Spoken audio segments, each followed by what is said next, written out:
VR విద్యార్థి. వేలూరి రాములు అంటే తెలియని వారికి విఆర్ విద్యార్థిగా పేరు సుపరిచితం.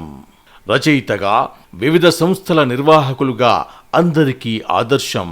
ఎయిర్ ఫోర్సులో పనిచేసి అదే క్రమశిక్షణను నేటి వరకు ఆచరిస్తున్న విద్యార్థి గారికి కాళోజీ సోదరులతో ఆత్మీయమైన బంధం ఉంది. కవులందరితో అవినాభావ బంధం పెనవేసుకొంది. వివిధ ప్రాంతాలలో జరిగిన సమావేశాలలో పాల్గొనడమే కాదు, అనేక పురస్కారాలు, సత్కారాలు అందుకున్నారు. ఆయన సాహితీ వ్యాసంగానికి ప్రభుత్వం నుండి ఆ స్థాయిలో గుర్తింపు రాకపోయినా ప్రజలు, అశేష సాహితీ ప్రియుల అభినందనలే తనకు కొండంత అండ అని, సాహిత్య క్షేత్రంలో తాను నిత్య విద్యార్థినేనని వినయంగా చెప్పుకునే విఆర్ విద్యార్థి గారితో వరంగల్ దర్శన్ అంతరంగం ఈరోజు. వరంగల్ దర్శన్ ప్రేక్షకులకు నమస్కారం. అంతరంగం కార్యక్రమానికి స్వాగతం. ఈ వారం మరొక గొప్ప వ్యక్తిని మనం పరిచయం చేసుకుంటున్నాం వరంగల్ దర్శన్ స్టూడియోలో. నిజానికి బిఎస్ రాములైనా కూడా విఆర్ విద్యార్థి వారి కలం పేరు. కానీ ఎప్పుడూ నిత్య విద్యార్థిలాగానే వారు అనుకుంటారు. కాళోజీ సోదరు లాంటి ఒక గొప్ప వ్యక్తులు కూడా నిజానికి వారిని గురువులాగా భావిస్తారు. కానీ వారెప్పుడు గురువులాగా భావించలేదు. ఎంతోమందికి మార్గదర్శకులయ్యారు. ఒక గ్రామీణ ప్రాంతం నుంచి వచ్చి ఆ తర్వాత క్రమశిక్షణ గల ఎయిర్ ఫోర్స్లో చేరి సైనికుడిగా అప్పుడే ఒక తన కవితా ప్రస్థానాన్ని ప్రారంభించారు. ఆ తర్వాత మళ్ళీ ఓరుగల్లుకు రావటం, అనేక కవితలు వెలువరించటం, చివరకు ప్రకృతి ప్రేమికుడిగా, తాత్వికుడిగా అనేక కార్యక్రమాలు, అనేక పుస్తకాలు కూడా వెలువరించారు. వీటన్నిటికంటే ఒక ఖండాంతర కవిగా వారికి పేరుంది. మరి అట్లాంటి గొప్ప వ్యక్తిని ఈరోజు మనం ఆహ్వానించుకున్నాం. వారికి ఉన్న అనుభవాలు కావచ్చు, ఒక తాత్వికత గురించి వారి అనుభూతులు కావచ్చు, కాళోజీ సోదరుల గురించి వారి అనుబంధం కావచ్చు, ఇప్పటి తరానికి తప్పనిసరిగా తెలియాల్సిన అవసరం ఉంది. వారి మాటల్లోనే మనం తెలుసుకుందాం. నమస్కారం విద్యార్థి గారు. నమస్కారం అండి. వేణుమాధవ్ గారు, బాగున్నారా? బాగున్నా సార్. సార్, పేరులో ఏముంది అనుకుంటాం, కానీ పేరులో పెన్నిది ఉంది ఖచ్చితంగా. మరి బహుశా మీరు ఆ కలం పేరు ఎందుకు పెట్టుకున్నారో నాకైతే తెలియదు. ఆ ప్రస్థానం మీరు తప్పనిసరిగా వివరిస్తారు. కానీ రాములు, వేలూరి రాములు విద్యార్థి కలం పేరు పెట్టుకోవడానికి కారణం ఏమిటి? ఒక్కసారి మీ గ్రామీణ ప్రాంతం లేదా మీ బాల్యం అవన్నీ కూడా ఒక్కసారి వివరించండి సార్. నా అస్సలు పేరు వేలూరి రాములండి. మా ఇంటి పేరు వేలూరు వాళ్ళు. విద్యార్థి అనేది పెట్టుకోవడానికి కారణం ఏమంటే, అసలు ఎవరైనా విద్యార్థిగా ఉండడమే సబబు. విద్యార్థి అంటే ఇప్పుడు నిరంతరము ప్రపంచాన్ని చదువుతూ పోవడము, అప్పుడే మనం ఒక గురువుగా ఎప్పుడు భావించకూడదు. విద్యార్థిగా భావిస్తేనే ఈ జీవితం గురించి తెలుసుకోవడం, ఈ ప్రపంచం గురించి తెలుసుకోవడం సాధ్యమవుతుంది. కనుక ఆ చిన్నతనంలోనే నాకు ఆ ఆలోచన వచ్చింది, విద్యార్థి అనే కలం పేరు పెట్టుకుంటేనే బాగుంటుందని. దాన్ని మిత్రులు, సీనియర్స్ కూడా చాలా బాగుంటుందని చెప్పారు. అట్లా విఆర్ విద్యార్థిగా, వేలూరు రాములు విద్యార్థి, విఆర్ విద్యార్థిగా ఇట్లా కంటిన్యూ అవుతున్నాను. నా ప్రతి కవిత విఆర్ విద్యార్థిగానే ప్రింట్ అయింది, పుస్తకాలు అలాగే వచ్చాయి. కేవలం అదే కారణం, ప్రతి వ్యక్తి విద్యార్థి కావాల్సిందే. అంటే నాకు తెలిసినంత వరకు విఆర్ విద్యార్థి మొట్టమొదటి కవితనే బహుశా పాఠశాల స్థాయిలో రాయొచ్చు, అక్కడి నుంచి స్టార్ట్ అయింది అనుకుంటా. మరి అట్లా అన్నప్పుడు ఈ కలం పేరు ఎప్పుడు వచ్చింది? చాలా విచిత్రమైన సంఘటన అంటే, నాకు అసలు కవిత్వం అంటే తెలియదు. మా పూర్వీకులలో ఒక గొప్ప కవి ఉండేవాడు, కానీ నాకు అసలు కవిత్వం గురించి తెలియదు. మా టీచరు 2వ తరగతిలో మా సార్, ఆయన కవులంటే తెలుసా అంటే, అవును తెలుసు సార్, మా భూమిని కవులకి ఇచ్చినామని చెప్పడం జరిగి అంత మాయకంగా ఉండేది. అట్లా కాదురా, కవిత్వం రాస్తారు సొంతంగా అంటే, ఒక వారం రోజుల పాటు నేను బాగా ఆశ్చర్యానికి లోనైపోయి అసలు ఆలోచించేవాడిని, ఏమిటి సొంతంగా ఎట్లా రాస్తారు, అసలు ఎలా సాధ్యం? అట్లా అది నా లోపల ఎప్పుడు తొలుస్తూ ఉండేది అన్నట్టు. ఆ విధంగా నేను ఏదో రాయాలి అని అనుకుంటూ నా 6వ తరగతిలో, నాకు గుర్తున్నంత వరకు 6వ తరగతిలో మొట్టమొదటి రికార్డైన కవిత సైనికుడి మీద. సైనికుడా ఓ సైనికుడా, హిమాలయపు కొండల్లో కొంకర్లు పోయే చలిలో బార్డర్లు కాపలా కాస్తుంటావు అని ఇట్లా ప్రారంభం అవుతుంది ఆ కవిత. అది మొట్టమొదటి రికార్డైన కవిత. ఆ తర్వాత స్కూల్లో డిబేట్స్లో బాగా పార్టిసిపేట్ చేసేవాడిని. ఆ కవితలు రాసి, కథలు రాసి, ఇప్పుడు నేను ఎక్కడికన్నా టూర్కు స్టూడెంట్లతో వెళ్తే వాళ్ళు రాములు రాయాలి, నువ్వే రాయాలి అని అంటుండేవాళ్ళు. ఏదో రాస్తూ ఉండేవాడిని. ఆ తర్వాత ఇండియన్ ఎయిర్ ఫోర్స్లో డిఫెన్స్లో జాయిన్ అయిపోయాను. ఇక్కడ ఆర్ట్స్ కాలేజీలో పియూసీ చదువుతూ ఎయిర్ ఫోర్స్ సెలక్షన్ వచ్చి వెళ్ళిపోవడం జరిగింది. అక్కడ కూడా అనేక పుస్తకాలు చదువుతుండేవాడిని, రాస్తూ ఉండేవాడిని. ఇలా రాస్తూ పోతూ 1966లో బరోడా నగరంలో గుజరాత్లో ఉంది ఒక స్పెషల్ ట్రైనింగ్లో ఉన్నా నేను. అప్పుడు ఒక రాత్రి ఒక విచిత్రంగా ఒక కల వచ్చింది నాకు. ఆ కలలో ఒక స్త్రీ వచ్చి డిక్టేట్ చేసింది కవిత్వాన్ని నాకు. ఆ తెల్లవారి నుండి నిరంతరంగా కవిత్వం రాయడం మొదలుపెట్టాను. అయితే ఆమె సరస్వతి కాదు. ఆమె తర్వాత ఒక వారం రోజుల తర్వాత ఒక కూలీ, ఒక తట్ట పైన పెట్టుకున్నటువంటి యంగ్ కూలీగా అనిపించింది ఒక గుజరాతీ స్త్రీలో. అవే ఫీచర్సు, అదే రూపం అన్నట్టు. అయితే దీనికి నేనేమో వేరే ఆపాదించడం లేదు, ఇట్లా జరిగింది. అట్లా కంటిన్యూస్గా జరుగుతూ ఒక 18 కవితలు అక్కడి నుంచి కాళోజీ నారాయణరావు గారికి పంపించాను. వారు మిత్రమండలిలో మొట్టమొదలు వారే చదివిండ్రు. ఫస్ట్ చదివితే ఒక 3 కవితలు చదివితే చాలా రెస్పాన్స్ వచ్చింది. అది నాకు ఉత్తరం రాశాడు, అరే బాగా రెస్పాన్స్ వచ్చిందిరా, నువ్వు కవితలు పంపుతూ ఉండు, ఇది బాగుంటుంది అని బాగా ప్రోత్సహించారు. వారి తర్వాత రామేశ్వరరావు గారు నా కవిత్వం చదివి, ఆయన చాలా డీప్ తాత్వికమైన కవి కదా, చాలా ఇష్టపడ్డాడు. ఇట్లా కాళోజీ సోదరుల వల్ల నేను ఎక్కడో డిఫెన్స్లో ఉన్నా, తెలుగు నేలకు దూరంగా ఉన్నాను, తెలుగు కవులకు, తెలుగు ప్రజలకు అందరికీ దూరంగా ఉన్నవాడిని. ఆ హిమాలయాలలో లేకపోతే నార్త్లో ఎక్కడో ఫ్రంట్లో ఉండేవాళ్ళం కదా. సో ఇక్కడి ఉత్తరాలు ఇక్కడ వీణరెడ్డి, వరవరరావు గారు, నవీన్ గారు, వీళ్ళందరితో అప్పుడు చిన్నప్పుడు కాంటాక్ట్లు, ఉత్తరాలు రాసుకుంటుండేవాళ్ళు. వాళ్ళు బాగా ప్రోత్సహించేవారు. సో అట్లా నేను కవిగా నిలదొక్కుకోగలిగాను. నా మొట్టమొదటి కవిత మాత్రం రాములు అనే పేరుతోటే లో వెలుగులు అనే కవితా సంకలనంలో వచ్చింది వరంగల్ నుండి. ఆ తర్వాత నార్ల వెంకటేశ్వరరావు గారి దృష్టికి నా కవితలు పోయినవి. వారిని పిలిచారు, నాతో మాట్లాడారు. హైదరాబాద్ లుంబిని వాళ్ళ ఇల్లు చూసుకొని, ఆయన ఆంధ్రజ్యోతి ప్రధాన సంపాదకులుగా ఉండేవారు. వారు అనేక కవితల్ని ఆంధ్రజ్యోతిలో ప్రచురించారు. ఇట్లా అది నేను డిఫెన్స్లో ఉన్నప్పుడే ఇది నాన్ కాంట్రవర్షియల్ పోయిటరీ అంతా ఆయన పబ్లిష్ చేసేవారు. మిలిటరీలో ఉంటూ కవిత్వం రాయడం అంటే మేము పొలిటికల్ అట్లాంటి వాటి రాయడానికి వీలుండదు, పర్మిషన్ తీసుకోవాల్సి ఉంటుంది. అట్లాంటి ఏం రాలేదు అప్పుడు. తాత్వికపరమైనవి, ప్రేమకు సంబంధించినవి, ప్రకృతికి సంబంధించిన హ్యూమన్ రిలేషన్స్, ముఖ్యంగా అపరిచితులు, భార్యాభర్తలకు మధ్య సంబంధం గురించి నేను రాసినటువంటి అపరిచితులు చాలా చాలా ప్రఖ్యాతి పొందిన కవిత అది. కాళోజీ నుంచి, వరవరరావు నుంచి, నవీన్ అయినా, ఇంకా గుంటూరు శేషేంద్ర శర్మ, వీళ్ళందరూ పరిచయమే నాకు. వీళ్ళందరూ ఎవ్వరు చదివినా కూడా అదొక విశాఖపట్నంలో ఆ అపరిచితులు కవితను చదివి ఒక ప్రొఫెసరు గుండెలు బాదుకున్నారని కాళోజీ చెప్పిండు. 32 ఏళ్ల తర్వాత అదే కవితను అమెరికాలో ఒక సభలో చదివాను, అట్లాంటా నగరంలో. ఒక ప్రొఫెసర్ భార్య కూడా అట్లాగే ఫీల్ అయింది, బాగా డిస్టర్బ్ అయిపోయింది ఆ కవిత విని. ఆ తర్వాత భర్తను అడుగుతున్నారు, ఎవరండి ఈయన, ఇంతవరకు బాగానే ఉంది, నన్ను బాగా డిస్టర్బ్ చేశాడు ఈ కవితతో, జీవితం ఇట్లా ఉంటుందా అని ఆమె భర్తతో చెప్తుంటే, అది మేమందరం గెస్ట్లో ఉన్నట్టు అక్కడ ఆ రోజు. ఇక దూరంగా అక్కడ కూర్చున్నాడు చూడు, ఆయనే విద్యార్థి అని ఆయన చెప్పాడు. అంటే అది ఎవ్వరికి చదివి వినిపించినా ఇప్పటికీ రిలవెంట్ పోయం. సార్, ఇక్కడ నాకు ఒక 2 భిన్నమైన పార్శ్వాలు. అంటే ప్రారంభంలో నిజానికి నేను గవిచర్ల ప్రాంతం నుంచి ప్రారంభిద్దాం అనుకున్నాను. అయితే మీరు ఒకసారి ట్రైనింగ్లో ఉన్నప్పుడు ఒక స్త్రీ, ఆ స్త్రీమూర్తి ఎవరో కావచ్చు, తెలియచ్చు. అంటే ఇది ఒక విధంగా కాల్పనికం అంటారా? మరి దీన్ని అంటే ఎవరైనా నమ్మారా, నమ్మొచ్చా? లేకపోతే మీరు ఏ విధంగా ఆ స్త్రీ కనపడ్డ దృశ్యాన్ని ఏ విధంగా తీసుకున్నారు? నేను ఆ స్త్రీ కనిపించే వరకు నేను చాలా ఎగ్జైట్ అయిపోయి, ఏంటి కలలో ఈమె కనిపించుడేంది, తట్టమోస్తున్నది ఆమె, యంగ్ లేడీ. ఆమె నన్ను ఆ కళలో వచ్చి కవిత్వం, దానికి నేను ఏ సైంటిఫిక్ రీజన్ కానీ లేకపోతే ఇదేమంటారు ఏది నేను ఆపాదించను. ఇట్ సో హ్యాపెండ్, మీ ఆలోచనల ప్రతిరూపం. ఏది ఇట్ హ్యాపెండ్ లైక్ దట్. దాన్ని నేను ఇంకో రకంగా వివరించాను, ఇట్ హ్యాపెండ్ అంతే.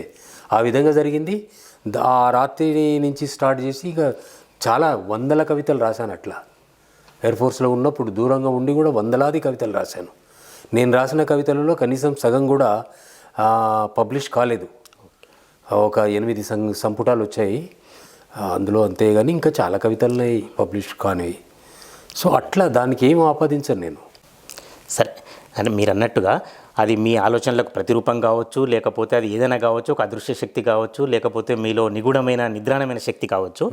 దానికంటే ముందు సార్ ఒక్కసారి గవిచర్ల ప్రాంతానికి పోదాం. కాకతీయుల కాలం నుంచి గవిచర్ల ప్రాంతం అనేది చాలా ప్రఖ్యాతి పొందిన ప్రాంతం. అంటే మీకు బాల్యంలో పాఠశాల స్థాయిలో ఇప్పుడు మీ పూర్వీకులు కావచ్చు, లేదా మీ ఊర్లో మీకు ఏదైనా ప్రేరణ కలిగించిన సంఘటనలు కావచ్చు, చరిత్రకారులు కావచ్చు, లేకపోతే ప్రముఖ పండితులు కావచ్చు, ఏమైనా సంఘటనలు ఉన్నాయా అట్లా మీకు ఉత్తేజం కలిగించిన సంఘటనలు? మీరు అన్నట్టు గవిచర్ల గ్రామము చారిత్రక గ్రామం. అది ఊరుగల్లు కోటలు ఉన్నాయి కదా, ఎన్నో కోటలు ఉన్నాయి కదా, రాతి కోట, పుట్టకోట, మట్టి కోట అని. చివరి కోట తర్వాత కింద వరంగల్ ఊరుగల్లు చుట్టుపట్టు 4 గ్రామాలు ఉన్నవి. అదేమిటంటే గవిచెర్ల, ముచ్చెర్ల, మొగిలిచెర్ల, ఉనికిచెర్ల. ఇందులో చారిత్రకంగా బాగా చెప్పుకోబడ్డ గ్రామాలు 2, మొగిలిచెర్ల, గవిచెర్ల. ఈ గవిచెర్లకు ఉన్న ప్రాశస్త్యం ఏంటంటే ఇదొక త్యాగపరమైనటువంటి సంఘటన జరిగిన స్థలం.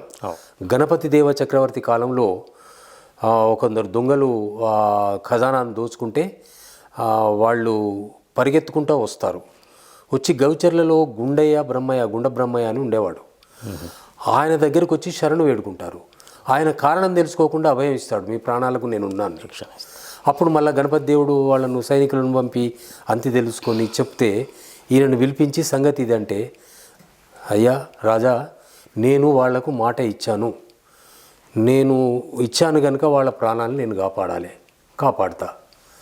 మరి అట్లాంటప్పుడు నిన్ను చంపాల్సి వస్తుంది, నేను నా ప్రాణం ఇవ్వడానికి సిద్ధంగానే వాళ్ళని కాపాడాలి అని ఆ గవిచెర్ల ఊరి బయటనే కొరత వేశారు ఆయన్ని.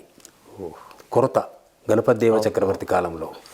అట్లాంటి ఇది ఏకామ్రనాథుడి ప్రతాపరుద్ర చరిత్రంలో ఈ సంఘటన ఉంటుంది.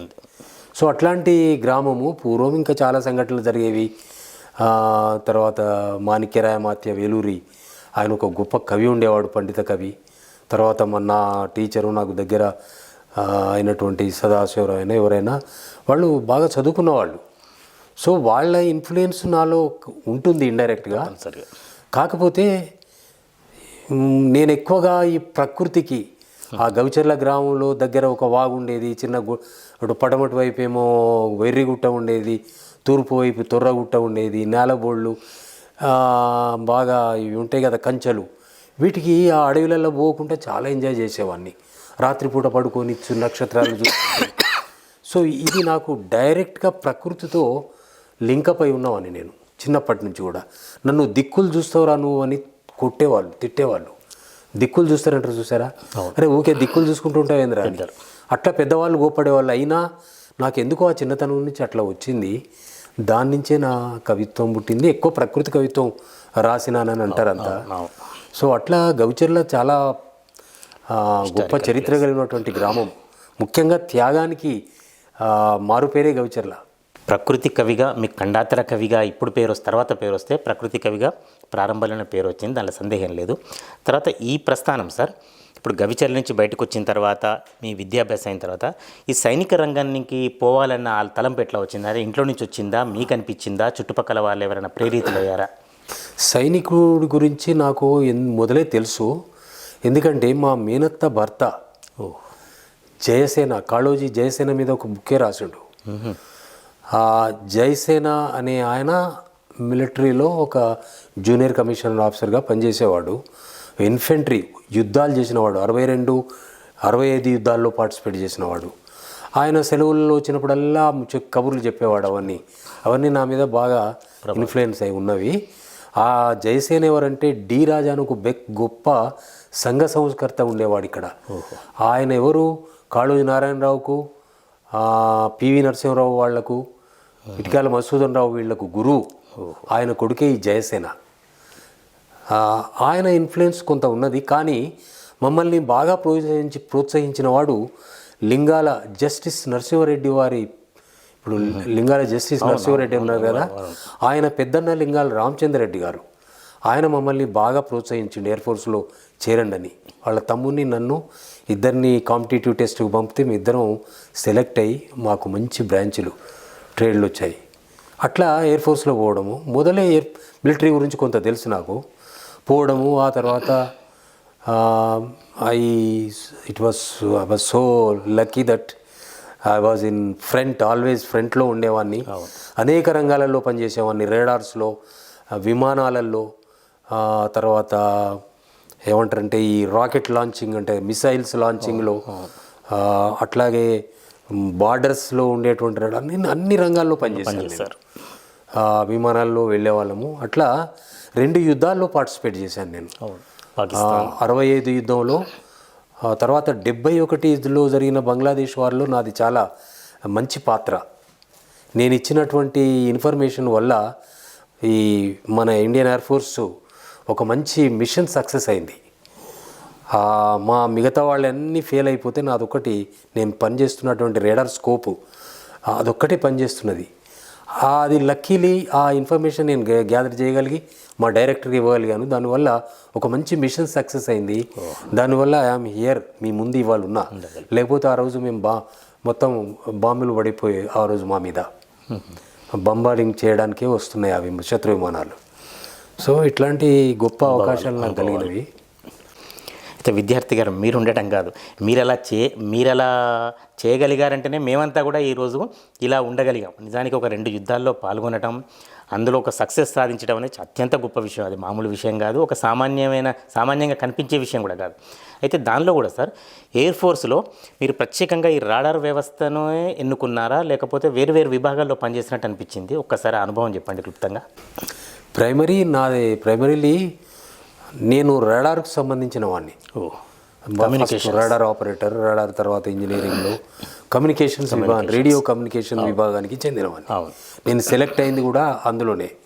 సో అందులో మేము ఒక రాడార్ దగ్గరే కూర్చోవడం కాదు, విమానాలలో రాడార్ ఉంటాయి. ఆ విమానాలలో రాడార్లలో పనిచేయాల్సి వస్తుంది. వాటిని సర్వీసింగో లేకపోతే వాటిని డేటా కలెక్ట్ చేయడం. తర్వాత అట్లాగే మిసైల్స్కు రాడార్స్ ఉంటాయి, మిసైల్ గైడ్ చేయాలి కదా, కింది నుంచి గైడ్ చేస్తుంటాము రాడార్స్తో, ఆ రాడార్ స్కోప్ మీద. అట్లాగే బార్డర్లలో ఎర్లీ వార్నింగ్స్ ఉంటాయి. అట్లా అనేక రకమైనటువంటి రేడియో కమ్యూనికేషన్ ఇంజనీరింగ్లో పనిచేయడం అవుతుంది. అట్లాగే ఇదొక్కటే కాదు, మేము ప్రాథమికంగా ఒక కమిటెంట్ సోల్జర్లం. మమ్మల్ని కమిటెంట్ సోల్జర్స్ అంటారు, అంటే సాయుధ సైనికుడు. మాది మొట్టమొదటిది ఏమిటంటే మా బ్రాంచ్, మా రాడారు, మేము ఏం పని చేయాలో అన్నీ సెకండరీ. అయితే ఫస్ట్ ఏముంటుందంటే శత్రువుని ఎదుర్కోవడం. మాకు ఆమ్నిషన్ ఉంటుంది, మాకు ట్రైనింగ్ ఉంటుంది. ప్రతి సైనికున్న ట్రైనింగు మాకు ఉంటుంది. ఇన్ఫెంట్రీ వాళ్ళకి ఇంకా వాళ్ళు ఫ్రంట్లో పనిచేస్తుంటారు కదా, మేము ఎయిర్కి సంబంధించిన వాళ్ళం కనుక. కానీ ప్రతి సైనికుడిగా ప్రతి వాడికి తప్పకుండా ట్రైనింగ్ ఉంటుంది. ఎట్లా సైనికుని ఎదుర్కోవాలి, ట్రెంచ్లలో ఎట్లా పడుకోవాలి, ఎట్లా ఫైరింగ్ చేయాలి, ఇవన్నీ మాకు ఉంటుంది అన్నట్టు. సరే, యుద్ధ రంగంలో మీ అనుభవాలు కావచ్చు సార్, ఎన్ని చెప్పినా కూడా. ఎందుకంటే ఇప్పుడు మా వయసులో ఉన్న వాళ్ళం మీ గురించి ఇంకా పొగిడితే అది ఒక విధంగా తక్కువ చేసినట్టే అవుతుంది. ఎందుకంటే అంత గొప్ప అనుభవాలు, అనుభూతులు. అందుకే ఒక్కసారి మళ్ళీ మీ రంగమైన సాహిత్య రంగానికి వద్దాం. అసలు అప్పుడు సైనికుడికి ఉత్తరం అంతకుముందే రాసారా? ఈ సైనిక రంగం నుంచే కవిత్వం రాయాలనేది మళ్ళీ ఆ సమయంలో, ఖాళీ సమయంలో రాయాలనిపించిందా? నేను రాసిన కవితలలో సైనికుడు ఉత్తరం చాలా పాపులర్ పోయము. అది నేను యుద్ధరంగం నుంచి రాశాను. 71 వార్లో ప్రత్యక్షంగా. కొత్తగా పెళ్ళయింది నాకు, పిల్లలు లేరప్పుడు. ఆ కొత్తగా పెళ్ళయింది, మేము పోయి బెంగళూరులో నివాసం పెట్టాము. వెంటనే ఆర్డర్స్ వచ్చేసాయి, you have to move to the borders అని. సో అప్పుడు నా సహచరిని వరంగల్కు పంపిస్తూ నేను బార్డర్కి వెళ్ళిపోయాను. బార్డర్కి వెళ్ళి తర్వాత ఆ పోయం రాశాను బార్డర్ నుంచే. అది బాగా చాలామంది సైనికుడు ఉత్తరం అని చదవమంటుంటారు, చెప్తుంటారు దాని గురించి. ఇది ఒక 2 లైన్లు సార్, అనుభూతి మీకు గుర్తుంటే. సైనికుడు ఉత్తరం, నేను సైన్యంలో ఉన్నప్పుడు సైనికుల మీద కూడా అనేక కవితలు రాశాను. సైనికులకు సంబంధించింది, సైనిక జీవితం మీద చాలా కవితలు ఉన్నాయి. అట్లాగే 71 యుద్ధంలో నేను బార్డర్కు మూవ్ అవుతున్నప్పుడు నాకు ఆర్డర్స్ వచ్చాయి, you have to move to the borders అని.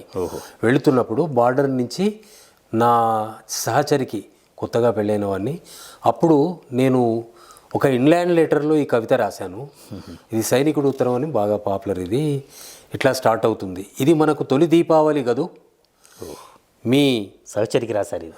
సహచరికి రాసిన ఉత్తరమే కవితా రూపంలో. మీ వరంగల్ ఖిలాలో దీపావళి మధ్యన కూర్చుని టపాకాయలు కాలుస్తూ, కొత్తగా పెళ్ళైన వాళ్ళు అత్తగారింటికి పోతారు కదా, ఏకశిలపై కూర్చొని ఇలా సాగుతుంది. ఏం చేద్దాం, సరిహద్దులు పిలుస్తున్నాయి. నీవు బెంగళూరు నుండి వరంగల్ వైపు ఒంటరిగా రైల్లో, తలుపుల్లో మాత్రం వెనక్కి నా వైపై పరిగెత్తుతుంటావులే. ఎందుకులే చలి ఈ దీపావళి, ఈ సంబరాలు మనకు, కోట్లాది నీ బంగళా సోదరి మనుల జీవన జ్యోతిలే ఆరిపోయినప్పుడు చూడు, చీకట్లో, గుడిసెల్లో, గుడారాల్లో, తుఫానులో, తిండి లేక, తాగేందుకు నీరు లేక, పొలిమేరలీవేళ దీపాలే వెలిగించుకోలేదు. వద్దు చలి వద్దు, దీపాలు నువ్వు మాత్రం జరుపుకోవద్దు. ఈ తడవ శత్రువులతో ముఖాముఖిగానే తలబడతాం చూడు. ఈ యుద్ధంలో చీడపురుగుల నివాసాల్ని తవ్వేస్తాం చూడు. మా విజయాన్ని నువ్వు రేడియోలో విని చప్పట్లు కొడతావులే, పిల్లలకు మిఠాయిలు పంచుతావులే. నేను చనిపోతానని ఆశించలే, నేను విజయంతో వస్తాను, ఆ విషయం నీకు తెలుస్తుంది. అప్పుడు టీవీలు లేవు, అందుకే రేడియో అన్నాను. సార్, అంటే మీ ఒక అనుభవాలన్నీ కూడా అప్పుడు అనుభూతి రూపంలో ఖచ్చితంగా ఒక విధంగా అది చాలా గొప్పగానే, అంటే ఎక్కడ కూడా ఆక్రోషం లాంటివి కానీ లేకపోతే ఆవేదన లాంటివి కూడా ఇక్కడ కవితలో కూడా కనపడలేదు. అదే గొప్ప విషయం. తర్వాత ఇంకొక చిన్న ఏంటంటే, గవిచర్లలో జన్మించారు, అదొక చారిత్రక ప్రాంతం. అవును. తర్వాత ఎయిర్ ఫోర్స్ నుంచి వచ్చిన తర్వాత మళ్ళీ నిట్లో స్థిరపడ్డారు మీరు మీ వృత్తిపరంగానే. ఆ ప్రాంతం అంటే అప్పుడు ఊరుగల్లు ప్రాంతం కావచ్చు, నిట్టు ప్రాంతం కావచ్చు, ఒక విధంగా విప్లవాలకు సంబంధించిన బీజం పడుతుంది. లేదా కాళోజీ సోదరు లాంటి వాళ్ళు, వరవరరావు గారు లాంటి వాళ్ళు చాలామంది ఉన్నారు. తర్వాత కొంతమంది చలంతో ప్రభావితులయ్యారు. ఈ అన్ని పరిస్థితులలో మీరు మాత్రం విచిత్రంగా ఏమిటంటే తాత్వికత, జిడ్డు కృష్ణమూర్తి గారి తత్వం మీలో ఎందుకు వచ్చింది అప్పుడు? ఇది నా జీవితంలో చాలా ముఖ్యమైన ప్రశ్న ఇది మీరు వేశారు సార్. జిడ్డు కృష్ణమూర్తి ఎక్కడో ఫారిన్ కంట్రీస్లో అన్విసెంట్ పెంచింది. అవును. ఆయనను అప్రూవ్ చేసే అవకాశం కూడా ఉండదు. అయితే ఏంటంటే, నా చిన్నతనంలో 16 ఏళ్ళ లోపటి కూడా ఈ భజనలు, పూజలు ఇవన్నీ చేస్తుంటే నాతో జయించేవాళ్ళు. కానీ నాకు అందులో ఆర్టిఫిషియాలిటీ అనిపించేది. సహజంగా ఏంటో ఇది ఎందుకు చేయాలి ఏంటి అన్నట్టు అనిపించేది. అట్లనే నా టీచరు, మాకు దగ్గరవాడు, వేలూరి సదాశివరావు, రంగరాజు యాదగిరిరావు అని ఇంకో టీచర్తో డిస్కస్ చేస్తున్నారు ఒకరోజు. నా 16వ ఏట జాగ్రత్తగా వింటున్నా, తెలుగులో మాట్లాడుతున్నారు. వాళ్ళు మాట్లాడుతున్న విషయంపై చాలా అద్భుతం అనిపించింది. నాకేది కావాలనో ఇగో ఇక్కడ ఉన్నది అనిపించింది. నేను దేనికోసమైతే తాపత్రయపడుతున్నానో, నన్ను ఏదైతే మార్గదర్శనం కాగలదో, నాకు మార్గం చూపగలదో, ఇగో వీళ్ళ మాటల్లో ఉన్నదనుకొని మా టీచర్లు కదా వాళ్ళ వెంటబడ్డాను. నాకు చెప్పాలి ఇది అంటే, వాళ్ళు డిస్కస్ చేస్తున్న ప్రతిసారి నేను అక్కడ కూర్చొని వినేవాడిని. నాకు అప్పుడు ఇంగ్లీష్ వచ్చేది కాదు. 16 ఏట ఇంగ్లీష్ రాకు, తెలుగు మీడియం వాడిని. ఆ తర్వాత ఎయిర్ ఫోర్స్లో పోయినా. ఎయిర్ ఫోర్స్ అంటే మొత్తం ఇంగ్లీషే, మేము మాట్లాడేదంతా ఇంగ్లీషే ఉంటుంది ఎయిర్ ఫోర్స్. మా మీడియం ఆఫ్ ఇన్స్ట్రక్షన్స్, కమ్యూనికేషన్ అంతా ఇంగ్లీష్. సో అట్లా ఇంగ్లీషు నేర్చుకోవడం, ఇంగ్లీష్ చదవడం అలవాడి జిడ్డు కృష్ణమూర్తి పుస్తకాలు చదివాను. చాలా చాలా ఇన్ఫ్లుయెన్స్ చేసే ఆయన్ను. అట్లా సెలవుల్లో వచ్చినప్పుడు ఒక తడవ 1969లో డిసెంబర్, మా సదాశివరావు గారే నాకు మెడ్రాస్లో అకామిడేషన్ ఉంటుంది లేరా నువ్వు పో. ఆయన కూడా నన్ను బాగా ప్రోత్సహించి నువ్వు పో, ఆయనను విను అన్నాడు. అట్లా మెడ్రాస్ వెళ్ళి వసంత విహార్లో ఆయనవి 2 ఉపన్యాసాలు విన్నాను. ఒక గ్రూప్ డిస్కషన్లో కూడా పార్టిసిపేట్ చేశాను. అంతేకాకుండా ఆన్ 5th January 1970 కృష్ణమూర్తి గారితో పర్సనల్గా వాళ్ళ రూమ్లో డిస్కషన్ జరిగింది, ఒక ఇంటర్వ్యూ లాంటిది. నాకు మౌలికమైనటువంటి ఏవైతే సందేహాలు ఉన్నాయో అవి వారు ముందు పెట్టాను. వారు నాకు ఆ సందేహాల్ని తీర్చినట్టే అనిపించింది. అట్లా చాలా దగ్గరలో కృష్ణమూర్తి గారు ముందే కూర్చొని మా ఇద్దరి మధ్యన కమ్యూనికేషన్ తెలుగు కాదు. ఆయనకు తెలుగు రాదు, తెలుగువాడే కానీ తెలుగు రాదు. తెలుగు ఇంట్లోనే పుట్టిండు కానీ ఆయనకు తెలుగు రాదు. సో ఇంగ్లీష్లో కన్వర్జేషన్ నడిచింది. నా వెంట పార్సి వెంకటేశ్వర్లు అని ఒక సావుకారు ఉండేవాడు అక్కడ వచ్చాడు, స్టేషన్ కన్పూర్. అట్లాగే రామకృష్ణారావు గారు ఒక టీచర్, వీళ్ళిద్దరు కూర్చున్నారు. ఏంటంటే నా వయసు అప్పుడు 24 years. ఈ పిల్లవాడు ఇట్లా కూర్చుని సడన్గా మొదలుపెట్టిండి ఏంటని వాళ్ళు ఆశ్చర్యపడ్డారు. నేను అవన్నీ ఏం గమనిస్తలేను. I was in emotion.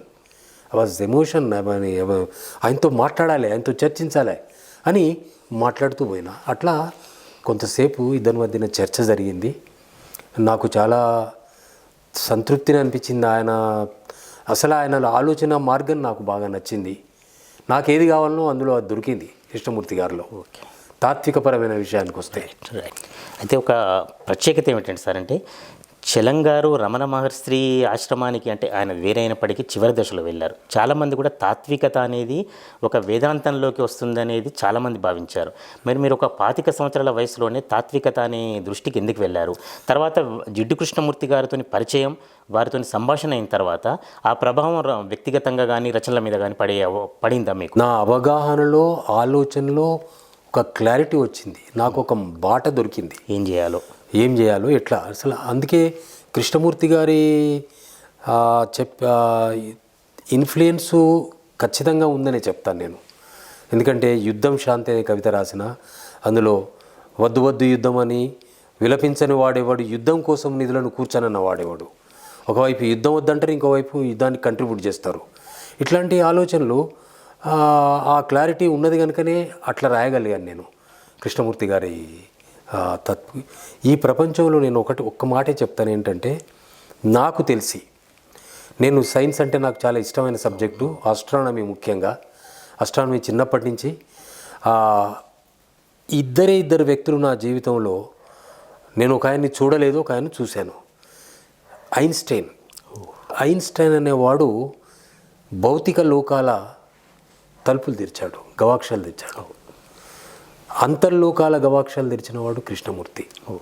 నాకు వీళ్ళిద్దరూ ఇప్పట్లో కూడా నా ఈ అవగాహనలో ఏమాత్రం మార్పు రాలే. ఇప్పటికీ అదేమో అంటాను నేను. వీళ్ళిద్దరూ ఇంకా ఉన్నారు, సైంటిస్టులు ఉన్నారు, తత్వవేత్తలు ఉన్నారు. ఇంకా ఏ తత్వవేత్తను కూడా నేను, రామకృష్ణ మన రమణ మహర్షి గారు పాపం ఆయన గొప్ప తాత్వికుడు. మీరు అన్నారు ఇందాక చలం కూడా బాగా థింకర్. చలమును రకరకాలుగా అంటుంటారు. ట్రెడిషనిస్టులు ఆయన తిడుతుంటారు, అభ్యుదయవాదులు ఆయన ఆకాశానికి ఎత్తుతుంటారు. మహిళల విషయంలో చలం కూడా బాగా తాత్వికపరమైనటువంటి ఆలోచనలు చేసిండు. సో నేనేంటంటే, మీరు ఒక ప్రశ్న అడిగారు కదా, మీరు ఎప్పుడో తర్వాత వచ్చేది ఆ చిన్నతనంలో రావడం ఏంటంటే, నాకు ఎందుకో చాలా చిన్నతనం నుంచే ఈ వైపు ఆలోచనలు ఉండేవి. గొప్ప విషయం. అట్లా కృష్ణమూర్తి గారి పరిచయంతో కానివ్వండి, అది ఎలాగా వస్తూ జరుగుతూనే ఉన్నది. దానివల్ల ఇక కొన్ని విషయాలు ఉంటవి, అవి నేను చెప్పలేను. అది ఎందుకంటే కొన్ని ఇంటర్నల్గా కొన్ని మార్పులు వస్తుంటాయి. కృష్ణమూర్తి గారిది నా మీద బాగా పడ్డది. నేను ఎయిర్ ఫోర్స్ నుంచి బయటికి రావడానికి కారణం కూడా కృష్ణమూర్తి గారే. సార్, మరో దశకు వద్దాం. ఇక మళ్ళీ ఓరుగల్లుకు వచ్చారు, మళ్ళీ ఎయిర్ ఫోర్స్ నుంచి నీటిలో స్థిరపడ్డారు. తర్వాత అప్పుడు కవితా ప్రస్థానం చెప్పండి. అంటే ప్రారంభంలో కాళోజీ సోదరులకు మీకు బహుశా, అంటే నాకు తెలిసినంతవరకు కాళోజీ సోదరులు మిమ్మల్ని ఒక్కొక్కసారి గురువుగా కూడా పిలిచేంత విద్యార్థి గారు మాకు గురువు అని 1-2 సందర్భాల్లో అన్నట్టు కూడా గుర్తు కాళోజీ గారే. అంటే అంతటి చనువు, లేకపోతే అంతటి వారితోని ఉన్న సాన్నిహిత్యం ఎట్లా ఏర్పడ్డది మీకు? ఇప్పుడు కాళోజీ సోదరులతో నాకున్న పరిచయము ఈ కవిత్వం వల్లనో, లేకపోతే రాజకీయ పరంగానో, సామాజిక పరంగా వచ్చింది కాక, అది ఇంక కుటుంబాల పరంగా వచ్చింది. కాళోజీ భార్య గవిచర్ల. నేను 8వ ఏట కాళోజీ కాళోజీని చూశాను. అప్పుడు కాళోజీ ఎవరు కూడా గుర్తుపట్టాను రోజు. 8వ ఏట నాది. మా అమ్మ కాళోజీ తల్లి దగ్గరికి వచ్చేది, మా నాన్న వచ్చి కాళోజీ దగ్గరికి వచ్చేవాడు. మాకు అది మధ్యన ఏర్పడ్డది కాదు. సో అది సహజంగా వచ్చింది అన్నట్టు. కానీ ఆ మహానుభావులు మీరు ఇందాక అన్నారు, కానీ వాళ్ళ ముందు నేను ఎంతటి వాడిని. ఆయన సాక్రటీస్ లాంటి వాడు కాళోజీ అంటే. కొన్ని విషయాల్లో మిమ్మల్ని అనేవారు వాళ్ళు అనేవారు. వాని కవిత్వం అలగ్ అనేవాడు. వాని రాములు కవిత్వం అలగ్. మరి మనం అనవసరంగా వాడిని వానితో వీనితో పోలవద్దు అని కవిత్వం అలగ్ అనేవాడు. రామేశ్వరరావు గారు నా మీద గొప్ప కవిత రాసిండు, ఉర్దూలో, హిందీలో రాసిండు. నువ్వు నేను ఒకటే రా అని రాసిండు. నువ్వు నేను ఒకటే. తన మై అన్నాడు ఫస్ట్, ఆ తర్వాత విద్యార్థి అన్నాడు. సెకండ్ పోయమే నన్ను పెట్టిండు ఫైనల్ కాపీలో. అది గుణగాన్ అనే కవిత సంకలనంలో ఉన్నది. ఆ మహానుభావులు వాళ్ళను నేను చెప్తున్నా కదా, జిడ్డు కృష్ణమూర్తి సరే తత్వవేత్త, ఆయన కాకుండా ఉంటే నా జీవితంలో ఎంతోమందిని చూసిన నేను, ఎంతోమందిని విన్నాను. ఏది మన భూపేష్ గుప్తా లాంటి గొప్ప పార్లమెంటేరియన్లను కూడా విన్నాను. ఇక్కడ ఉన్నటువంటి గొప్ప గొప్ప సాహితీవేత్తలతో కూడా సాన్నిధ్యం ఉన్నవాడిని నేను, అందరితో కూడా అప్పటి నాకంటే పెద్దవాళ్ళు. సో ఎవరితో ఉన్నా కూడా ఒకరిద్దరు ఉన్నారు. ఒక్క వ్యక్తి అయితే కాళోజీ నాకంటే గొప్పవాడని చెప్పుకున్నాడు కాళోజీ. సో ఆయన కాకుండా ఉంటే నేనేమనుకుంటానంటే వీళ్ళు ఒక కారణ జన్ములని నేను అనుకుంటా. కాళోజీ సోదరులు ఇద్దరు, ఆయన బాగా ప్రచారంలో ఉన్నాడు, ఆయన లేడు, కానీ చిన్న ఆయన కంటే గొప్ప కవి పెద్ద ఆయన. సో అట్లా ఆ మహానుభావుల ముందు ఎంత వాళ్లకు దగ్గర ఉండి వాళ్ళు నా ఇంటికి వచ్చి నేను వాళ్ళ ఇంటికి పోయి మేము కలిసి ఉండే మా అవకాశం మాకు రావడమే ఈ జీవితంలో నా గొప్ప వరమని నేను అనుకుంటా ఎప్పుడైనా. రైట్. అయితే కాళోజీ కుటుంబంతో బాగా బంధం ఉంది సార్ మీకు. రామేశ్వరరావు గారికి రావాల్సినంత పేరు రాలేదనేది ఒక ప్రచారం ఉంది. ఆయన ఉద్దుమేష్ షాద్ అని పేరు పొందినా కూడా ఒక సోదరుని కవచంలాగా ఉపయోగపడ్డారు, కానీ బయట అంత ప్రాచుర్యం రాలేదనేది ఒకటి. అందుకే వారిద్దరి గురించి విడివిడిగా చెప్పండి. రెండవది, వారి కుటుంబంలో సభ్యుడైన శ్రీనివాసరావు గారు, పెండెం శ్రీనివాసరావు గారు అప్పటికే సీనియర్ పాత్రికేయుడు, వారితో కూడా మీకు మంచి అవినాభావ సంబంధం ఉంది. ఒక్కసారి వారి గురించి కూడా అనుభూతి చెప్పండి.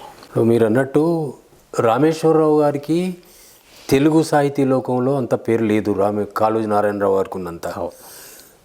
చిన్న సింపుల్ కారణం ఏమిటంటే వారు తెలుగులో మొదట్లో రాసేవారు కానీ మానుకున్నారు. ఆయనకు మనసు ఎందుకో నచ్చక ఏదో జరిగినట్టుంది. అట్లా ఉర్దూలో వాళ్ళు పెద్ద పండితుడు, ఉర్దూలో రాస్తూ ఉర్దూ కవులందరికీ ఉస్తాద్గా ఉర్దూ సాహిత్యంలో చాలా పేరున్నవాడు ఆయన దక్కన్ కవి అని ఆయనకు గొప్ప పేరుంది. ఆయన శర్మ అనేవాడు, ఎయిర్ఫోర్స్లో పనిచేసేవాడు. అతను సంగీతం బాగా హిందుస్థానీలో. ఈ రామేశ్వరరావు గారి గజల్స్ను కాశ్మీర్ రేడియో స్టేషన్ నుంచి ప్రచారం చేశాడు, ఢిల్లీ నుంచి ప్రసారమైనాయి అప్పుడు. అట్లాగే కాళోజీ రామేశ్వరరావు గారి పేరట బజ్మే షాద్ అనే ఒక సంస్థ కూడా, తాజ్ ముస్తర్ అనే వరంగల్లో ఒక పోయిట్ ఉంటాడు, ఆయన పెట్టి, ఆయనకు ఉర్దూలో చాలా గొప్ప పేరుంది. తెలుగులో మన తెలుగు వాళ్ళలో లేదు. ఆయనకు బిరుదులు రాలేదు, అవార్డులు రాలేదు, ఆయన వాటిని ఆశించలేదు. ఆయన ఇండైరెక్ట్గా కాళోజీని సమాజానికి అంకితం చేసి ఇండైరెక్ట్గా గొప్ప ఉద్యమం చేసిన వాడని నేనంట. తెలంగాణ సాయుధ పోరాటానికి కానివ్వండి, ఈ రజాకారులను ఎదిరించిన వాళ్ళు ఎవరైతే కేసులు ఉండేవో ఆ కేసుల్ని ప్రజా వకీలుగా ఈయన కొట్లాడేవాడు. నేను విన్నది ఏంటంటే ఈవెన్ బందగి కేసు కూడా దాంతో కూడా ఈయన వకీలుగా పనిచేసిండని విన్నాను. సో అట్లా రామేశ్వరరావు గారు మామూలు వ్యక్తి కాదు, గొప్ప కవి. నేను చదివిన కవులలో నేను శ్రీశ్రీని చదువుకున్నా, దాశరథిని చదివినా, తిలకుని చదివినా, కాళోజీని చదివినా, అందరిని చదివినా. కాళోజీ రామేశ్వరరావు గారు కవిత్వం దగ్గరికి వస్తే ఆయన ఒక గొప్ప దార్శనికుడు కవిత్వంలో. అయితే తెలుగు వాళ్ళకు తెలియదు, ఎందుకంటే ఆయన తెలుగులో రాయలే కనుక. ఉర్దూ వాళ్ళని అడగండి, వాళ్ళు ఏం చెప్తున్నారు రామేశ్వరరావు గారి గురించి. అట్లా వచ్చింది. అట్లాగే రామేశ్వరరావు గారి అల్లుడు, రామేశ్వరరావు గారికి ఒక్కతే కూతురు సక్కుబాయి, మాకు అంత దగ్గర వాళ్ళు. సో సక్కుబాయి గారి భర్తే శ్రీనివాసరావు గారు. శ్రీనివాసరావు అంటే 200, నాకు తెలిసి 200 ఎకరాల జమీందారు ఆయన. ఉప్పల్, ఇక్కడ కమలాపూర్ దగ్గర మన ఈటల రాజేందర్ ఊరు, ఆ పక్క ఊరే. ఉప్పల్లో వాళ్ళకు గడి ఉండేది. ఆయన గడిలో పెద్ద గడి వాళ్ళకు 200 ఎకరాల భూమి, ఆ భూమిని అంతా పంచిపెట్టిండు. ఆయనకి ఎక్కడ భూమి ఎవరి దగ్గర ఉందో, ఆయన చనిపోయిన తర్వాత 1 ఎకరం కాదు కదా, గుంట భూమి కూడా లేదు, ప్రజలు పంచుకున్నారు, ఎవరెవరో తీసుకున్నారు అంతే. ఆయన పట్టించుకోలే. ఏంటి అని అడిగితే కోపం వచ్చేది ఆయనకు. నువ్వు ఇట్లా చూసుకోవా అంటే కోపం వచ్చేది ఆయనకు, బాగా కోపం వచ్చేది. అడగొద్దు, అది ఆ భూమి అవసరం లేదన్నట్టు. సో ఇట్లా మహానుభావుడు, పెద్ద ఇంగ్లీష్లో స్కాలర్, గొప్ప జర్నలిస్టు, పీటీఐలో పనిచేసేది, హిందూకు చేశారు. పివి నరసింహరావు గారికి చాలా సన్నిహితుడు అది పెండెం శ్రీనివాసరావు గారు. అత్యంత సన్నిహితుడు. ఈయన వీరి శ్రీనివాసరావు గారు ఐడియాలు తీసుకునేవారు పివి నరసింహరావు గారు. మామూలు కాదు. అట్లాగే మన మొట్టమొదటి ఎంపీ ఇటికాల మధుసూదన్ రావు గారికి ఈయన నోట్స్ రాసి పెట్టేవాడు. ఢిల్లీలో ఆయన పార్లమెంట్లో చదివాడు. ఇంగ్లీష్లో మంచి పివి గారితో అందరితో చాలా గొప్ప సాన్నిధ్యం ఉన్నది. ఆయన నిరాడంబరుడు, ఏమీ లేదు. ఆయనకు వచ్చే చిన్న అదేదైతే ఉన్నదో దాంతో బతికిండు తప్ప తన జమీందారీ గురించి కానీ తన గడీల గురించి ఎన్నడూ పట్టించుకోలేదు. ఒక ఆదర్శ పురుషుడు. ఆయనకు పిల్లలు లేరు, సడన్గా చనిపోయిండు. ఆయన చనిపోయినప్పుడు నేను ఒక ఎలిజీ కూడా రాశాను. ఫస్ట్ బుక్లో ఉంటుంది. పెండెం శ్రీనివాసరావు కోసం టైటిల్. పాడు చావుకు కన్ను కొట్టింది, మంచితనానికి సంధి కొట్టింది, నిజాయితీకి పొద్దు కుంకింది, కటిక చీకటి వెలుగు మింగింది. అన్నా శ్రీనివాసరావు, అన్నవరసే కూడా, అన్నా శ్రీనివాసరావు తొందరపడి వెళ్ళిపోయావా? అర్ధవంతపు బతుకునావకు అర్ధాంతరంగా తెరను దించావా? కుటుల జగతితో పోరి పోరి అలసిపోయావా? ఇక మార్పు రాదని అలిగిపోయావా? అదుపు తప్పిన అనారోగ్యం అంతకును వల చెంత చేరిందా అని ఇట్లా సాగిపోతుంటుంది పోయం. గొప్ప వాక్యం సార్. నిజానికి ఆయనకు నివాళులు బహుశా చాలా తక్కువ మంది కావచ్చు. ఆయన కుటుంబ సభ్యులతో సహా ఒక విధంగా నిరాదరణకు గురయ్యాడు. అట్లాగే విఆర్ విద్యార్థికి కూడా ఆ స్థాయిలో ఎక్కడ పురస్కారాలు లభించినట్టు అనిపించలేదు సార్. అంటే ఒక తెలుగు సాహిత్య అకాడమీ కావచ్చు, లేకపోతే తెలుగు విశ్వవిద్యాలయం కావచ్చు, ద్వానా శాస్త్రి, దాశరథి అవార్డులు కొన్ని రావచ్చు. కానీ ఎందుకో తెలుగు సాహిత్యంలో రావాల్సినంత గుర్తింపు రాలేదని నాకు అనిపిస్తుంది. నిజానికి మీరన్నది అక్షరాల నిజం. గుర్తింపు రాలేదనుకోను. చాలామందికి తెలుగు కవిత్వం తెలిసిన వాళ్ళందరికీ విఆర్ విద్యార్థి తెలుసు, కానీ అవార్డులు రాలేదు. అవార్డులు మాత్రం రాలేదు. పెద్ద పెద్ద అవార్డులు చాలామంది తెచ్చుకుంటుంటారు. అవార్డులు రాకపోవడానికి కారణం నేను దేనికోసం ప్రయత్నం చేసిన వాడిని కాదు, పర్లాడలేదు. అట్లా అది అలా ఇట్ సో హ్యాపెండ్.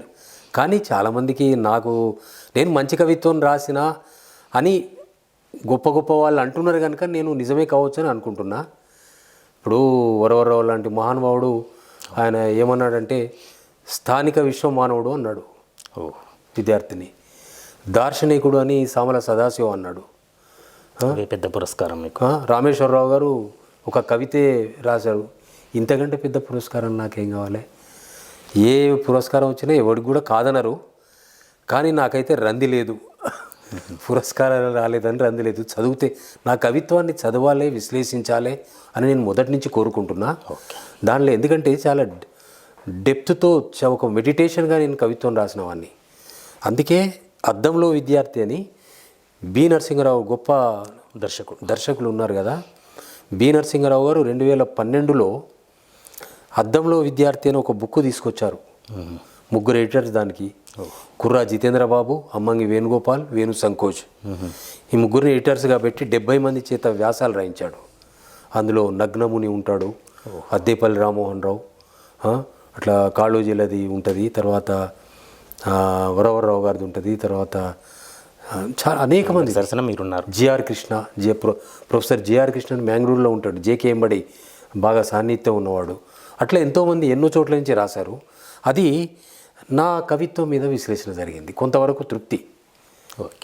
అట్లా విశ్లేషణ జరగాలి, కవిత్వాన్ని చదవాలి, చర్చ జరగాలి, బాగా మంచి చెడు విచారించాలి. అట్లే ఇంకొక మాట ఏంటంటే Dravida university head of the department ఉన్నాడు, డీన్ ఉన్నాడు ఒక ఆయన, బి తిరుపతిరావు అని. ఒక్క గొప్ప విశ్లేషణ చేశాడు నా కవిత్వం మీద. అది పెద్ద వ్యాసం రాశాడు. అది నా కవితా సర్వస్వంలో ఉంటుంది. అంటే ప్రత్యేకించి 1-2 ప్రభుత్వ పురస్కారాలు అనంత మాత్రాన తెలుగు విశ్వవిద్యాలయంతో పాటు సాహిత్య అకాడమీ సంబంధించిన దాంతో పాటు చాలా రచయితల అవార్డులు కూడా మీకు వచ్చాయి. బహుశా ఒడిస్సాలో అనుకుంటా బరంపురంలో కూడా మీరు కార్యక్రమాల్లో పాల్గొన్నారు. అదొకటి సార్. వీటన్నిటికంటే ప్రధానంగా ఎవరైనా ఒక మానవత్వానికి సంబంధించిన కవిగా గుర్తింపు పొందుతారో, విప్లవ కవిగా గుర్తింపు పొందుతారో, తాత్విక కవిగా గుర్తింపు పొందుతారు. మరి మీరు మాత్రం బహుముఖ ప్రజ్ఞగా ఇట్లా ఖండాంతర ఖ్యాతి వరకు, అంటే ఖండాంతర కవిగా, ప్రకృతి ప్రేమికుడు నుంచి ఖండాంతర ఖ్యాతి వరకు ఎట్లా వచ్చింది ఈ పేరంతా కూడా? దాని వెనక ఏమైనా కారణం ఉందా? కవిత్వం ఏముందా? నేను ఒక యూనివర్సిటీ ప్రొఫెసర్ని కాదు, ఒక వైస్ ఛాన్సలర్ని కాదు, ఒక ఐఏఎస్ ఆఫీసర్ని కాదు. ఏదో సైన్యంలో పనిచేశాను, వచ్చాను. నా కవిత్వమే అంతటి విశ్లేషణ చేయించింది. నా కవిత్వమే ఖండాంతర కవిత్వంగా చెప్పుకోబడుతున్నది. అంటారు కదా ఖండాంతర కవి అని, సైనిక కవి అని పిలుస్తుంటారు కదా. అది కేవలం కవిత్వం. ఆ కవిత్వం లేకపోతే నేను లేనట్టే. ఇది వేరే నాకు అదర్ ఏజెన్సీలు లేవు. నాకు పేరు ప్రఖ్యాతులు తేవడానికి వేరే ఏజెన్సీలు లేవు. చాలా సింపుల్ కుటుంబంలో, ఒక రైతు కుటుంబంలో పుట్టినవాడిని, పెద్ద బ్యాక్గ్రౌండ్ ఉన్నవాడిని కాదు. నా కవిత్వమే నా బలం అట్లా పేరు తీసుకొచ్చింది అని నేను అనుకుంటాను. చివరిగా ఒకటి రెండు ప్రధాన సంఘటనలు చెప్పండి. అంటే ఒక విదేశాలకు పోవటం అంటే ఒక సాహిత్యవేత్తగా కళాకారులు పోతారు కానీ సాహిత్యవేత్తగా విదేశాలకు పోవటం చాలా తక్కువ. బహుశా నాకు తెలిసినంత వరకు అనేక సార్లు మీరు ఒక ముఖ్య అతిథిగా విదేశాలకు వెళ్ళారు. ఆ అనుభవాలు చెప్పండి తప్పనిసరిగా. వాటితో పాటు మిత్రమండలి, తెలంగాణ ఉద్యమం, వీటికి సంబంధించిన ప్రధాన సంస్థలకు సంబంధించిన మీ సారూప్యత కూడా కొంచెం క్లుప్తంగా చెప్పండి. నేను ఇతర ప్రాంతాల్లో కూడా, నార్త్లో కూడా బెంగాలీ కవులతో, పంజాబీ కవులతో స్నేహం ఉండేది, మాట్లాడుకునే వాళ్ళం. బెంగళూరులో నా మొట్టమొదటి కవి సమ్మేళనం నేను పార్టిసిపేట్ చేసింది రాళ్లపల్లి అనంతకృష్ణ శర్మ గారి అధ్యక్షతన జరిగినటువంటి కవి సమ్మేళనంలో నేను ఒక కవిని. 10 మంది కవులు, అందులో నేను ఒకరిని. అట్లా సాగింది. అమెరికాలో నన్ను ఇక్కడి నుంచి ఆటాలో తాళా సంస్థలు ఏం పిలవలే, నేను అప్లై చేయలేదు. నా పిల్లలు అక్కడ ఉన్నారు, నేను అక్కడికి వెళ్ళడం జరిగితే నేను వచ్చిందని తెలుసుకొని సాహిత్య సంస్థలు నన్ను పిలిచాయి. వాళ్ళు ప్రత్యేకమైన సభలు, గొప్పతనం ఉంటేనే వాళ్ళు పిలిచారు. అట్లాంటా నగరంలో కానివ్వండి, మిల్వాకీలో, తర్వాత డెట్రాయిట్లో నా బుక్కే రిలీజ్ చేశారు. యూనివర్సిటీ, మిచిగన్ యూనివర్సిటీ ప్రొఫెసర్స్ వాళ్ళు ఒక మీటింగ్ పెట్టారు. సుధాకర్ జీ రెడ్డి అని, సత్యనారాయణ రెడ్డి అని ఒకరు మంచి మిత్రుడు ఉండి ఆయన ఆర్గనైజ్ చేశాడు. అట్లా ఆ రోజైతే దాశరథి వియ్యంకుడు కూడా అక్కడ ఉండే. సో ఇట్లా వాళ్ళు నేను వచ్చిందని తెలుసుకొని గత లాస్ట్ ట్రిప్లో కూడా 2018లో టెక్సస్ స్టేట్లో డాలస్ నగరం ఉంటుంది. డాలస్ నగరం ఒక పెద్ద టాంటెక్స్ అని ఒక సంస్థ ఉన్నది, తెలుగు సంస్థ. వాళ్ళు నన్ను నేను వచ్చిందని తెలుసుకొని ముఖ్య అతిథిగా పిలిచారు. అప్పుడు నేను కొందరి ప్రముఖ కవుల మీద ఉపన్యాసం చేశాను అక్కడ, వాళ్ళ గురించి. అట్లా మిల్వాకీలో నా కవిత్వం మీద నా కవిత్వం మీదనే చాలాసేపు. ఇంకొక తడవ ఒక 2.5 గంటల పాటు కంటిన్యూస్గా తెలుగు సాహిత్యం మీద మాట్లాడించారు. ఇట్లా అనేక సార్లు అనేక చోట్ల కవిత్వం చదవడం ఇట్లా జరిగింది. అక్కడ ఉన్నటువంటి ప్రముఖులు, ముఖ్యంగా విన్నకోట రవిశంకర్ అని ఒక కవి, మంచి కవి, ఆయన నాకు చాలా ఆత్మీయ మిత్రుడు. సో అతన్ని అనేక మందిని పరిచయం చేశాడు ఆయన వేలూరు వెంకటేశ్వరరావు గారు, వేల్చేరు నారాయణరావు గారు, పెమ్మరాజు వేణుగోపాలరావు గారు, జంపాల చౌదరి గారు, వీళ్ళందరితో పరిచయాలు, వాళ్ళ ఇళ్ళలోకి పోవడం, మాట్లాడడం, చర్చలు చేయడం, నా కవిత్వం వాళ్ళు చదవడం, ఇట్లా జరిగింది చాలా. సో అట్లా ఈ చివరిగా మనకి ఈ తెలంగాణ ఉద్యమానికి సంబంధించి 1-2 అంశాలు చెప్పండి సార్ చివరి వరకు. దానిలో కూడా మీరు క్రియాశీలక పాత్ర పోషించారు. ఇప్పుడు తెలంగాణ ఉద్యమం 69లో వచ్చింది. అవును, మీరున్నారు. 69లో నేను సైన్యంలో పనిచేస్తూ కూడా కవిత్వం రాశాను. ఓకే, అప్పుడు కవిత్వం రాసి పంపాను. తెలంగాణ ప్రజలారా తెలివితోడ మసులుకోండని ఒక కవిత, ఇట్లా అనేక కవితలు రాసి పంపాను. కానీ నేను రాయకూడదు, సైన్యంలో ఉన్నప్పుడు అది చేయకూడదు. ఇక్కడ కూడా ఒక కవిగా తెలంగాణ రచయితల వేదిక అని ఒక కవి, సిద్ధారెడ్డి అధ్యక్షుడిగా, నేను సంకోజు ప్రధాన కార్యదర్శిగా, నేను కార్యదర్శి, శ్రీనివాసరావు పొట్లపల్లి, వీళ్ళందరూ అందరం కలిసి ఒక సంస్థ పెట్టి వరంగల్లో ప్రథమ మహాసభలు చేశాము. అది ఉద్యమానికి గొప్ప స్ఫూర్తినిచ్చింది. తెలంగాణ ఉద్యమ కేసీఆర్ గారు కూడా దాన్ని వస్తానంటే వద్దని చెప్పాము అప్పుడు. ఆయన తర్వాత దాన్ని మొత్తం విన్నాడు, వీడియోస్. అది చాలా స్ఫూర్తి. అలాంటి సభలు అనేక చోట్ల పెట్టారు. తర్వాత నన్ను చాలా చోట్ల పిలిచారు. నిజాం కాలేజ్ గ్రౌండ్లో 50,000 మందిలో కవిత్వం చదివాను. అప్పుడు మా అందరికీ కేసీఆర్ సన్మానాలు చేశారు. ఇవన్నీ జరిగినవి. నల్గొండలో కేసీఆర్ ముఖ్య అతిథి, మేమందరం. అయితే ఉద్యమంలో జయశంకర్ సారు కాళోజీ ఉద్యమం టైంలో బ్రతికే ఉన్నారు. తెలంగాణ వచ్చేదాకా బతికారు కానీ ఉద్యమ పీరియడ్లో ఉన్నారు కదా. కాళోజీ మొట్టమొదటి గౌరవాధ్యక్షుడు.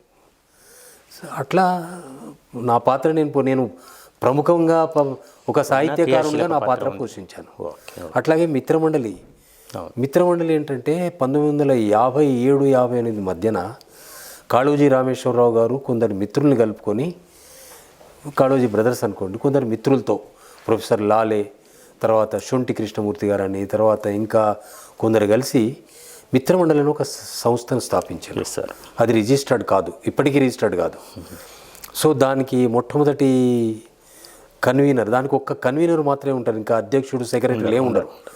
మొట్టమొదటి కన్వీనర్ను వరవరరావును పెట్టిండు. ఈ వాజ్ ఏ స్టూడెంట్. ఓకే.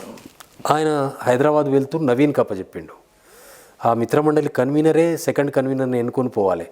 అట్లా నవీన్ ఇంకొకరిని ఇట్లా ఇట్లా ఇట్లా ఇట్లా రామశాస్త్రి, సంధ్యారంగారావు గారు, రామశాస్త్రి గారు అనేక సార్లు ఉండడం.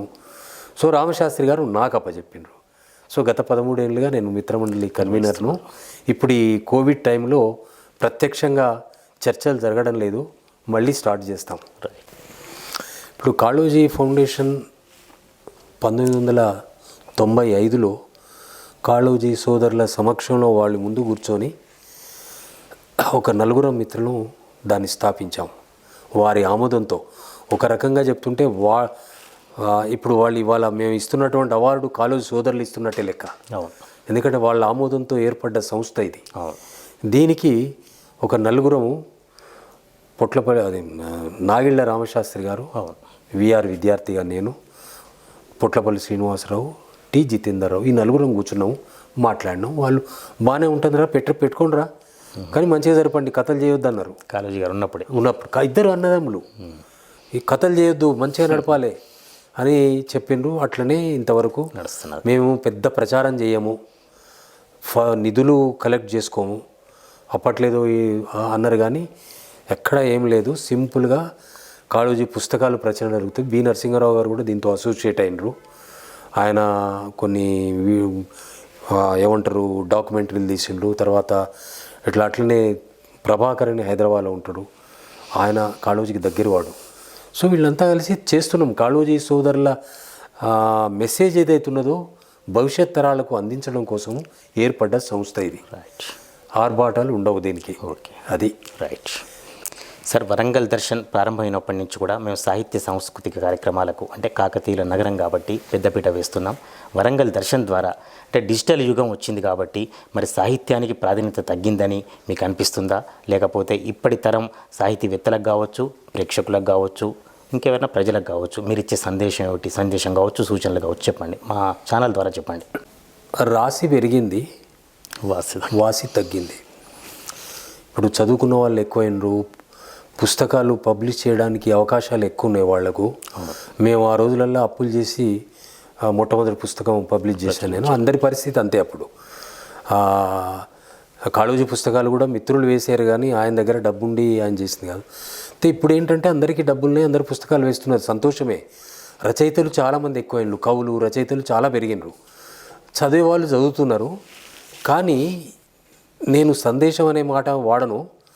నా అబ్జర్వేషన్, నా యొక్క పరిశీలన నేను చెప్తా ఏంటంటే అధ్యయనం తగ్గింది.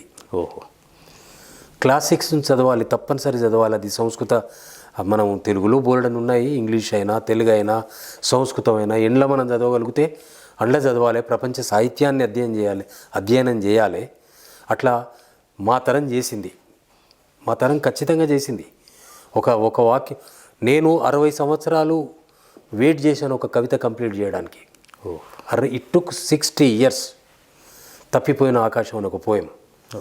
సో అట్లా తొందరపడి రాసేయచ్చు, కానీ ఎందుకు శేషేంద్ర శర్మ, ఎందుకు తిలక్, ఎందుకు శ్రీశ్రీ, ఎందుకు కాళోజీ అని అనుకుంటాం, ఎందుకు ఇట్లా అనుకుంటుంటాం కదా. కారణం ఏంటంటే వాళ్ళందరూ బాగా చదువుకున్న వాళ్ళు. అట్లా కాళోజీ మన భాషలో, మన యాసలో అదొక ఉద్యమం చేపట్టిండు ఆయన. మాండలికం. ఆయన అట్లాని ఆయన చదువు రానివాడు కాదు, గొప్ప స్కాలరు, నిరంతరం వాళ్ళిద్దరు అన్నదమ్ములు ఒరేషియస్ రీడర్సు. అట్లా వాళ్ళని, కాళోజీ సోదరులని, ఇంకా వాళ్ళ నెక్స్ట్ తరం వాళ్ళని, ఇది నవీన్ అయినా, వేనారెడ్డి అయినా, వరవరైనా, వీళ్ళను, సుప్రసన్న గారు మహా గొప్ప కవి, వీళ్ళందరినీ మనం ఒక ఆదర్శంగా తీసుకొని మీ తరం, నా తరం కూడా పోయింది, మీ తరం బాగా అధ్యయనం చేస్తే మంచి కవిత్వం పుడుతుంది, మంచి రచనలు పుడతాయి.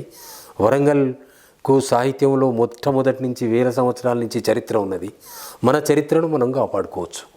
సార్ మీకు ఇంకా అంటే ఏదన్నా చెప్పదలుచుకున్నది కానీ లేకపోతే చివరి కోరిక కావచ్చు, అంటే కవిత్వం పరంగా కావచ్చు, సమాజ పరంగా మీకు ఇంకేమైనా ఉందా?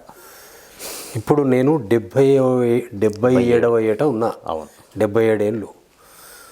నేను ఈ జీవితాన్ని చూసి అనుభవించి కష్టాలు పడి అన్ని యుద్ధాలు చేసి అనేకంగా పేదరికం అనుభవించి అన్నీ ఉన్నాయి. నేనేం చెప్తానంటే ఈ జీవితంలో నేను ఒకటే తెలుసుకున్నా, నాకు ఒక్కటే అనిపిస్తుంది, తెలుసుకున్నాను కూడా అనలేను, హింస ఒక్కటే పాపం.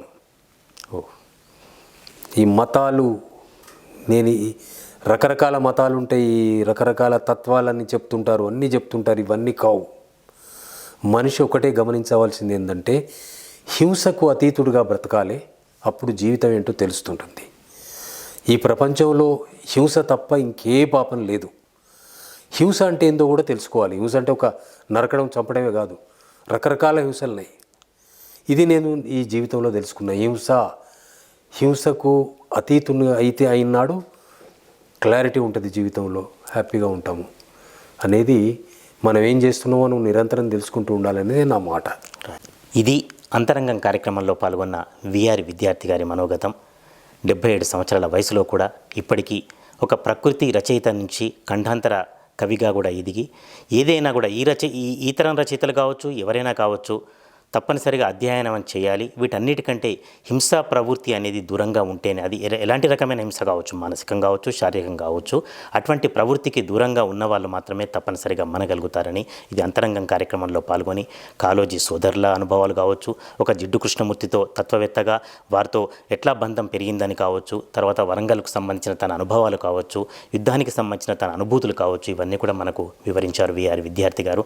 విద్యార్థి గారు నమస్కారం. చాలా సంతోషం. నమస్కారం అండి, ధన్యవాదాలు. మీ వరంగల్ దర్శినికి నేను నా అంతరంగాన్ని విప్పుకునే అవకాశం ఇచ్చిండ్రు. మీకు, దీన్ని నడుపుతున్న వాళ్ళందరికీ, పెండెం రమేష్ గారే కదా, రమేష్ గారు, రెడ్డి గారు, వీరందరికీ ధన్యవాదాలు చెప్పుకుంటూ థ్యాంక్ యూ సార్.